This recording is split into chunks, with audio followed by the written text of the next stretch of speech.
ఈ రాష్ట్ర భాష హిందీని నేను స్వాగతిస్తున్నాను.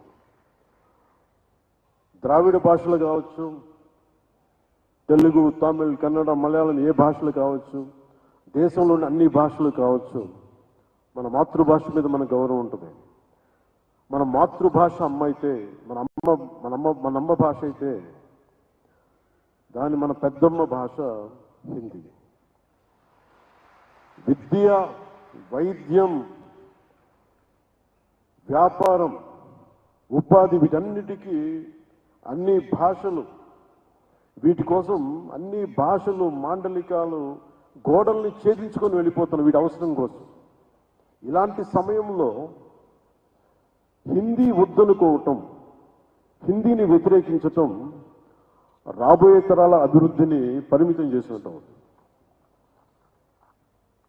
ఒకరితో కలవడం అంటే, మన హిందీని నేర్చుకోవడం అంటే మన ఉనికిని కోల్పోవడం కాదు, మనం మరింత బలం చేకూర్చడం. మనం ఇంకొక భాషను అంగీకరించడం అంటే మనం ఓడిపోవడం కాదు, కలిసి ప్రయాణం చేయడం.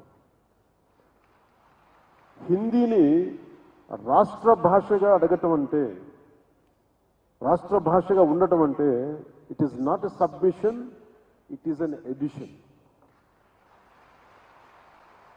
ఇంగ్లీష్ నేర్చుకుంటేనే కదా మన ఐటీ రంగంలో అందిపుచ్చుకోగలిగాం. అలాంటిది దేశం మొత్తం మీద హైయెస్ట్ పాపులేషన్ మాట్లాడే థర్డ్ హైయెస్ట్ లాంగ్వేజ్ హిందీ. మరి దాన్ని నేర్చుకోవడంలో అడ్వాంటేజెస్ ఉన్నాయి కానీ డిసడ్వాంటేజెస్ ఎప్పుడు చూడాలి. ఉర్దూని యాక్సెప్ట్ చేసి, పర్షియన్ని యాక్సెప్ట్ చేసి, ఉర్దూని యాక్సెప్ట్ చేసి హిందీని మీరు మా మీద రుద్దుతున్నారనేది చాలా చాలా అవివేకం అనిపిస్తుంది. If you could accept in Urdu, why don't we accept Hindi? What is the problem there? అందుకని ఇంకొకసారి ఈ రోజున south Indian films 31% of the films హిందీలో 70 రెవెన్యూ వస్తున్నాయి. వ్యాపారానికి హిందీ కావాలి, వ్యాపారానికి హిందీ కావాలి, నేర్చుకోవడానికి హిందీ ఇబ్బంది ఏంటి? That's my question always. అందుకని నేను మనస్ఫూర్తిగా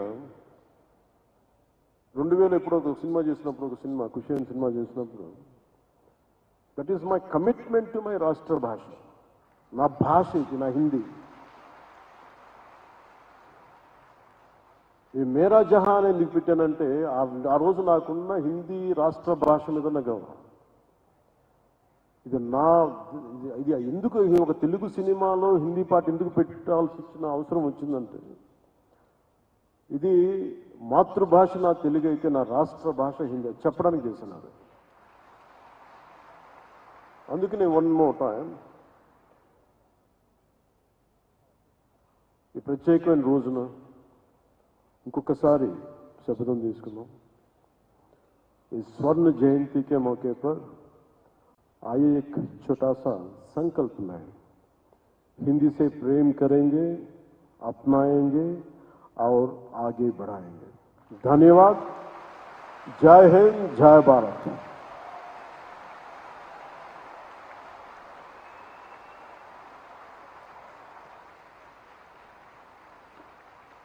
ధన్యవాదాలు పవన్ కళ్యాణ్ గారు, माननीय उप मुख्यमंत्री आंध्र प्रदेश सरकार. ये भावपूर्ण और उनकी वाणी की ये सत्यता, उसकी अनुभूति हम सब ने गहरे तक महसूस की है. हिंदी से प्रेम करें, हिंदी अपनाएं, हिंदी को आगे बढ़ाएं और हिंदी के साथ साथ सभी भारतीय भाषाएं जो ही आगे बढ़ें, फले फूलें. आपकी उपस्थिति के लिए, आपके उद्बोधन के लिए और इस प्रेरक वक्तव्य के लिए हृदय से आभार पवन कल्याण गारू जी का. देवी सज्जनों, आज के इस आयोजन में मंच पर हमारे विशिष्ट अतिथियों में एक ऐसे प्रखर पत्रकार, एक संवेदनशील राजनेता और एक विद्वान वक्ता के रूप में आदरणीय हरिवंश जी यहाँ पर उपस्थित हैं, जो हम सब के लिए सदैव से प्रेरणा के स्रोत रहे हैं. राजनीति में आने से पहले अनेक वर्षों तक आपने पत्रकारिता की, धर्मयुग में उप संपादक के रूप में शुरुआत की आपने. उसके बाद रविवार और प्रभात खबर जैसे प्रकाशनों में काम किया और प्रभात खबर के प्रधान संपादक के रूप में आपका योगदान सदैव स्मरण किया जाता है, बहुत ही सम्मान के भाव से. किताबों से आपका लगाव हमेशा से रहा है। जब आपको पहली बार छात्रवृत्ति मिली थी तब आपने उस पैसे से, जबकि और बहुत सारी आवश्यकताएं थी, लेकिन तब उस पैसे से आपने सबसे पहले जो चीज खरीदी थी वो किताबें थी। तो किताबों से इतना स्नेह और इतना लगाव है उनका। और हम सब जानते हैं कि सदन हो या सार्वजनिक जीवन हो, आपने अपने सादगीपूर्ण आचरण से और विनम्रता से सबका दिल जीता है। आइए आप सबके करतल ध्वनि के साथ ऐसे प्रेरक व्यक्तित्व का अभिनंदन वंदन करते हुए उनसे निवेदन करें इस अवसर पर उनके प्रेरक संबोधन के लिए आदरणीय उपसभापति राज्यसभा श्री हरिवंश जी।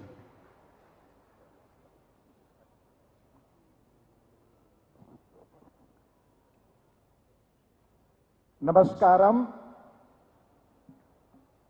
इस कार्यक्रम के मुख्य अतिथि माननीय केंद्रीय कोयला एवं खान मंत्री श्री जी किशन रेड्डी जी, जिनकी ऊर्जा, दृष्टि और सदन में किसी सवाल को समृद्ध ढंग से जवाब देने की कला का मैं बड़ा प्रशंसक हूं, और जिनकी शुद्ध हिंदी, बेहतर हिंदी बोलचाल की, बहुत तथ्यों और तर्कों से भरी जुबान का भी प्रशंसक हूं। मेरी कामना है कि ऐसे युवाओं की राजनीति में बड़ी संख्या बढ़े। आपने अभी सुना आंध्र प्रदेश सरकार के माननीय उप मुख्यमंत्री श्री पवन कल्याण जी को सामाजिक पुनर्जागरण, अद्वितीय ढंग से अपनी बात कहने की कला, ज्ञान और भारतीय मिट्टी की सुगंध को प्रतिबिंबित करने वाली बातों के लिए वह देश और देश के बाहर भी लोकप्रिय है। मैं जब उन्हें सुन रहा था और बड़ी महत्वपूर्ण बातें उनकी मैंने सुनी तो मुझे डॉक्टर लोहिया की याद आई। डॉक्टर राम मनोहर लोहिया, जिनका बड़ा प्रिय शहर था हैदराबाद। आज से लगभग 58 वर्ष पहले उन्होंने कहा था कि फिल्में इस देश को एक करने में सबसे निर्णायक भूमिका निभाएंगी, वो इसके प्रतीक हैं। 58 वर्षों पहले जब भाषा के सवाल पर अलग अलग स्वर उठ रहे थे, डॉक्टर राम मनोहर लोहिया ने चेन्नई और हैदराबाद से ये बात कही थी। जब मैं उन्हें सुन रहा था तो मुझे लगा कि इससे दूरदर्शी बात और क्या हो सकती थी। वह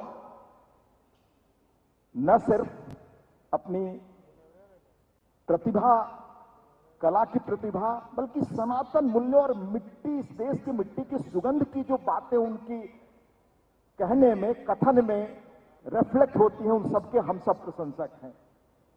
मैं जब यहां शिक्षाविद प्रोफेसर माणिक अंबा जी और तमिलनाडु के प्रोफेसर अनंत कृष्णन जी को सुन रहा था तो मुझे याद आया कि इस मुल्क ने किन परिस्थितियों में अपनी राजभाषा की बात सोची।